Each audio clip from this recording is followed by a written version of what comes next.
ایک اور بات اس آیت کریمہ سے متعلق بتلانا یہ ہے کہ اللہ سبحانہ و تعالیٰ نے فرمایا ثیبات و ابکارا، ثیبات کو اللہ سبحانہ و تعالیٰ نے مقدم رکھا، ابکارا اس کو اللہ رب العالمین نے مؤخر رکھا۔ اہل علم یہاں پر یہ بات بتلاتے ہیں کہ اولیت کس کو، یعنی انسان کی رغبت کس کی طرف ہوتی ہے، کس چیز سے انسان محبت کرتا ہے، بحیثیت ازدواجی زندگی کے لیے ثیبات کو پسند کرتا ہے، بیوہ کو پسند کرتا ہے، یا وہ خاتون جو کسی شوہر کے پاس رہ کے آئی ہے، مطلقہ ہے، یا اس کے شوہر کی وفات ہو چکی ہے، یا وہ جسے کسی نے چھوا نہیں ہے یعنی کنواری ہے، کس کو پسند کرتا ہے؟ تو اللہ تعالیٰ نے مقدم ثیبات کو کیوں رکھا؟ یہ ایک معاملہ ہے۔ حالانکہ ہم دیکھتے ہیں کہ اللہ سبحانہ و تعالیٰ نے جنت کی جو نعمتیں بتائی ہیں اس میں جو حور ایک مرد کو، ایک مومن مرد کو اللہ تعالیٰ عطا کرے گا، اللہ رب العالمین نے فرمایا سورۃ الرحمن میں لم یطمثہن انس قبلہم ولا جان، یعنی تمس جو ایک کنایا ہے ہم اس طرح سے متعلق، اللہ تعالیٰ نے فرمایا کہ لم یطمثہن انس قبلہم ولا جان، بلکہ اللہ تعالیٰ نے اس کی بعد والی صورت میں مزید فرمایا سورۃ الواقعہ میں کہ انا انشأناہن انشاء فجعلناہن ابکارا، یعنی خصوصیت کے ساتھ اللہ خاص طور پر اللہ نے پیدا فرمایا ہے۔ یعنی حور عین کو اللہ تعالیٰ نے جو ہے عام خواتین کی طرح جو ہے یعنی ان کی خلقت ہو، بچپنا ہو، پھر جو ہے ایسے نہیں ہے، خصوصی طور پر اللہ تعالیٰ نے انہیں پیدا کیا، اور اللہ سبحانہ و تعالیٰ نے انہیں کنواری بنایا ہے۔ یہ جنت کے اوصاف میں سے ہیں، بلکہ اس دنیا کے اندر بھی انسان اسی کو پسند کرتا ہے۔ آپ کو حدیث مبارکہ معلوم ہوگی، حدیث جابر جو بہت معروف حدیث ہے، خصوصاً امام بخاری رحمہ اللہ نے اس حدیث سے کئی مسائل جو استنباط فرمائے ہیں۔ امام بخاری رحمہ اللہ نے کتاب الوکالہ میں اس حدیث کو کافی مطلب وسعت کے ساتھ لے کر کے آئے ہیں، پوری احتوا کرتے ہوئے، کہ جابر ابن عبداللہ رضی اللہ عنہما ایک سفر میں تھے۔ میں پورا واقعہ نہیں سناؤں گا، میں اصل بات کی طرف اشارہ کروں گا جو میرے موضوع سے متعلق ہے، کہ جابر ابن عبداللہ رضی اللہ عنہما نے مطلب شادی کی ایک خاتون سے۔ اللہ کے رسول نے پوچھا کہ صلی اللہ علیہ وسلم کس سے شادی کی؟ کہا کہ ایک انصاری عورت سے۔ جب اس کی نشاندہی کی گئی تو آپ علیہ السلام نے فرمایا کہ فَهَلَّا جَارِيَةً تُلَاعِبُهَا وَتُلَاعِبُكَ، متفق علیہ حدیث ہے، صحیح مسلم میں کتاب النکاح میں یہ حدیث موجود ہے۔ یعنی ایک کم عمر لڑکی سے، کم سن لڑکی سے، ایک کنواری لڑکی سے شادی کر لیتے تو کتنا اچھا ہوتا۔ یعنی مداعبہ یا ملاعبہ، گویا کہ اس ازدواجی زندگی میں جو آپسی کھیل کود جو ہوتا ہے، آپسی جو تلذذات جو ہوتے ہیں، کہ وہ پیش نظر رکھتے تم ایک چھوٹی عمر کی لڑکی سے شادی کر لیتے۔ بہرحال انہوں نے عذر بتایا کہ میری جو ہے 7 بہنیں ہیں، اور جو ہے ان کے لیے مطلب کم عمر کی لڑکی ہوتی ہے تو انہیں کے ساتھ کھیلتی رہ جائے گی، بڑی عمر کی لڑکی چاہیے تاکہ انہیں تیل لگا سکے، انہیں کنگھی کر سکے، انہیں، بہرحال یہ سب چیزیں ہیں۔ تو اللہ کے رسول نے ان سے جو بات ان کے سامنے رکھی، جو ارشاد کیا اللہ کے رسول نے صلی اللہ علیہ وسلم، وہ یہی کہ جو ہے یعنی ایک تجویز کے طور پر کہ جو ہے فَهَلَّا جَارِيَةً تُلَاعِبُهَا وَتُلَاعِبُكَ، ان سب کے باوجود ثیبات کو اللہ نے مقدم رکھا۔ اہل علم نے مستقل اعتبار سے جو ہے جوابات دیے ہیں۔ مثال کے طور پر آپ دیکھیے شیخ محمد امین الشنقیطی رحمہ اللہ نے بہت عمدہ بات لکھی ہے۔ آپ نے کہا کہ اس آیت کریمہ میں اور اس سے پہلی والی آیاتوں میں اللہ سبحانہ و تعالیٰ نے آپ علیہ السلام کی جو ازواج مطہرات میں سے حفصہ اور عائشہ رضی اللہ عنہا، جن سے اللہ کے رسول کی دل آزاری ہوئی تھی صلی اللہ علیہ وسلم،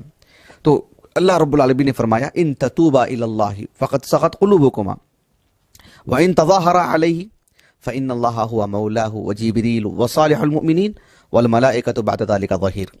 گویا کہ اس آیت کریمہ میں اللہ تعالیٰ نے اللہ کے رسول صلی اللہ علیہ وسلم کے حق میں انتصار والی بات کی ہے کہ اللہ کے رسول کی کیسے مدد کرے گا اللہ تعالیٰ۔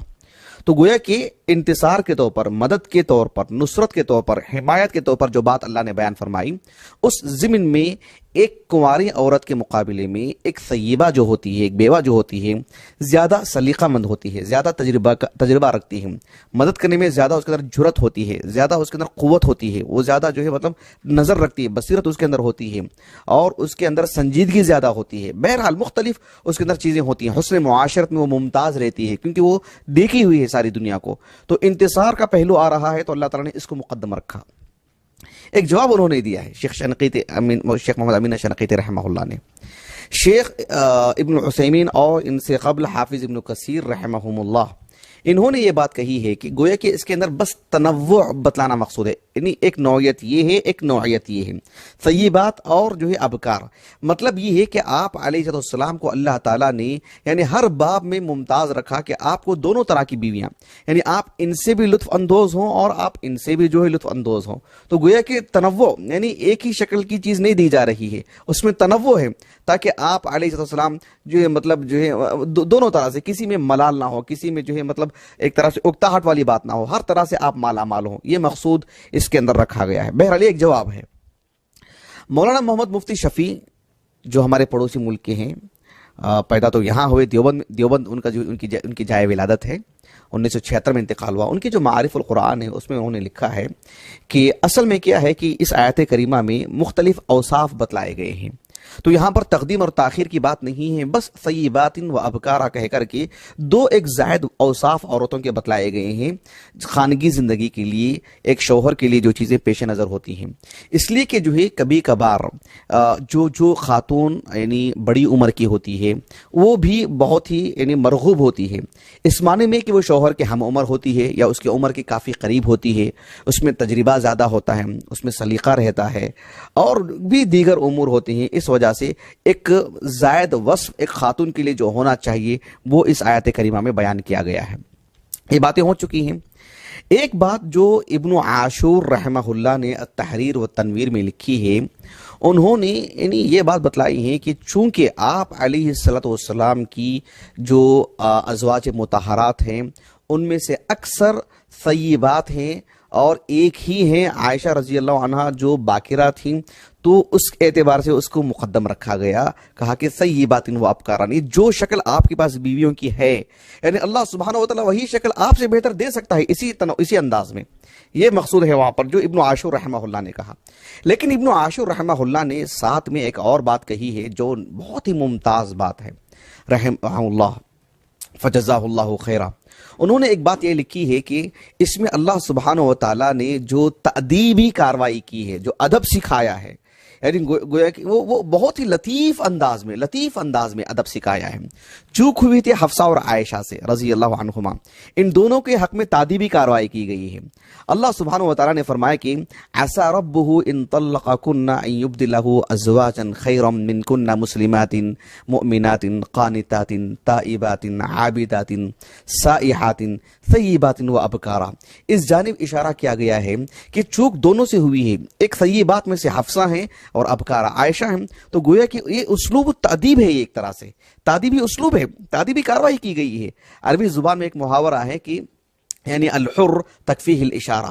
جو لوگ احرار ہوتے ہیں انہیں نام لے کر کے، آنکھ میں آنکھ ڈال کر کے یا کھڑا کر کے سب کے سامنے چہرہ ان کے رکھ کر کے ڈانٹنے کی ضرورت نہیں ہے، ورنہ ایک آدمی بے حس ہے اور اس کے اندر حیا نہیں ہے، آپ اس کا پوسٹر بھی معاشرے میں لگا دیں اور اس کو آج کے دور میں یوٹیوب میں بھر دیں، اس کو ڈال دیں اس کو، اور فیس بک میں پھیلاتے رہیں اس کو، اور دوسرے دن وہ وہی جرم کرے گا، وہ وہی باتیں کرے گا، وہ اور لوگوں کے سامنے آئے گا، جھوٹ پہ جھوٹ بولے گا، اور دنیا دیکھ رہی ہے آج مختلف قسم کے لوگوں کو، اذا لم تستحی فاصنع ما شئت۔ لیکن جو احرار میں سے ہوتے ہیں، یعنی جس طرح سے مریم علیہ السلام نے کہا کہ اگر جو ہے نسیہ منسیہ، اگر میں بھلا دی گئی ہوتی، میں دنیا سے فوت ہو گئی ہوتی، میرا نام ہی نہیں ہوتا، لوگ مجھے جانتے ہی نہ ہوتے، یہ کیوں؟ ان کے اندر ایک حس تھی، ان کے اندر ایک شریف خاتون تھی، وہ باحیا خاتون تھی، عفیفہ تھی وہ، تو ان کے لیے ایک مطلب بہت بڑی بات ہے، ان کے لیے آسان بات نہیں ہے۔ جو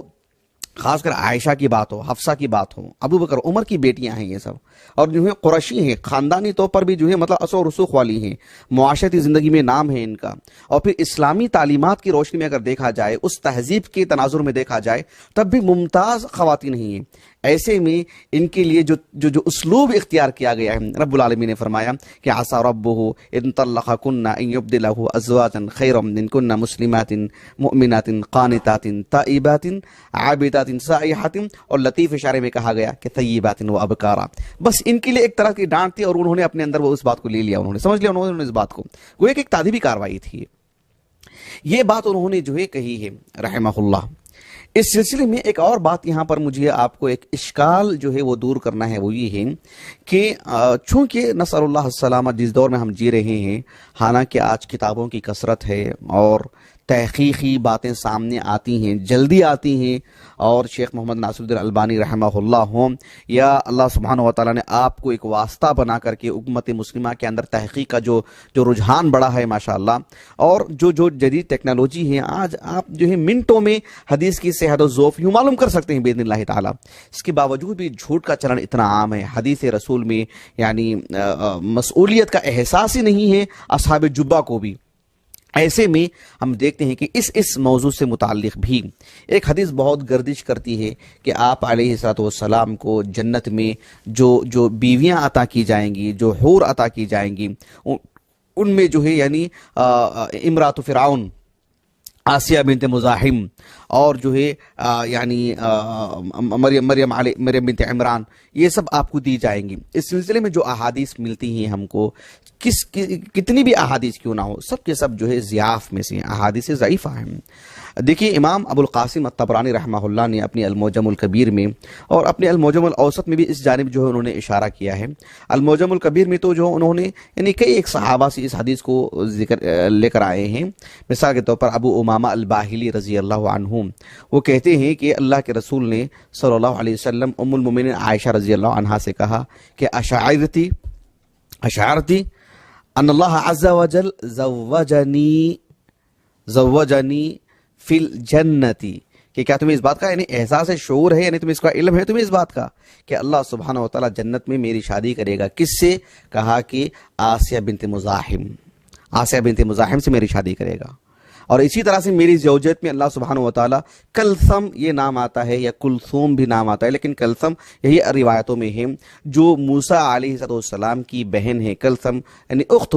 موسیٰ، اور کہا کہ وہ امرأۃ فرعون کا ان سب سے اللہ سبحانہ و تعالیٰ میری شادی کرے گا، یعنی آسیہ بنت مزاحم سے اور کلثم اخت موسیٰ سے اور مریم بنت عمران سے، ان سے میری اللہ شادی کرے گا۔ تو یہ ایک المعجم الاوسط میں ایک روایت آتی ہے حدیث ابی ہریرہ، جس کے تعلق سے میں نے اس سے پہلی والی نشست میں کہا کہ جو اس کی ذوق کی طرف اشارہ کیا تھا میں نے، کہ کہا کہ طیبات سے مراد امرأۃ فرعون ہے آسیہ بنت مزاحم، اور ابکارہ سے مراد وہ مریم بنت عمران ہے، لیکن اس کی نسبت رسول اللہ کی طرف ہو یہ درست نہیں ہے۔ حافظ ابن کثیر رحمہ اللہ نے ان روایات کو لا کر کے اس کا ذوف واضح کیا ہے، اس کا ذوف بتلانے کے لیے ہی نقل کی ہیں۔ اور شیخ محمد ناصر الدین البانی رحمہ اللہ نے سلسلۃ الاحادیث الضعیفہ میں جلد نمبر 2 صفحہ نمبر 220، میں نے ابھی چونکہ دیکھا اس لیے مجھے بالضبط یاد ہے، حدیث نمبر 812 ہے، تو اس میں نہایت اختصار سے آپ نے اس پر کام کیا ہے، لیکن اس کو منکر کہا ہے شیخ البانی رحمہ اللہ نے۔ بہرحال اس کی نسبت اللہ کے رسول کی طرف یعنی کسی طور پر بھی درست نہیں ہے، یہ فعلاً کیا ہوگا واللہ اعلم، لیکن حدیث رسول کی بنیاد پر اسے بیان کیا جائے یہ بہرحال درست نہیں ہے۔